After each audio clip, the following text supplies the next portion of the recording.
दुनिया का सबसे बड़ा लोकतंत्र मेरे भारत में ही है। लेकिन हाँ, ये भी हकीकत है, कुछ मुसलमान हिंदुस्तानी कौमियत के मुखालिफ हैं। नेहरू जी, साफ छुपते भी नहीं, सामने आते भी नहीं। इस तरह का इल्ज़ाम आपने पहले भी लगाया था, और जो मैंने उस वक्त कहा था आज फिर दोहराऊंगा।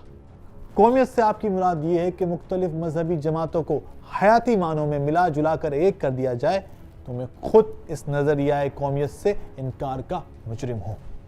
आप तो ज़िंदगी भर खुद कंफ्यूज रहे।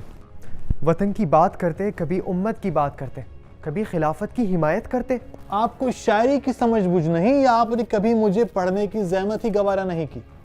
मैंने जो लिखा मैं इस पर कायम हूँ। आप खुद जिंदगी भर कश्मकश का शिकार रहे। आपकी अपनी पार्टी में आपके हिमायती कम थे। ऐसा बिल्कुल नहीं था। अगर मेरी पार्टी में मेरे हिमायती ना होते तो मैं हिंदुस्तान का पहला प्रधानमंत्री ना बनता। आप शायद भूल गए। चले याद दिलाए देता हूं, जब आप मुझे कांग्रेस में शमूलियत पर कायल कर रहे थे तो मैंने आपसे पूछा था सोशलिज्म के बारे में कांग्रेस के कितने आदमी आपके हम ख्याल हैं। मुझे याद है, मैंने कहा था कि निस्फ दर्जन के करीब।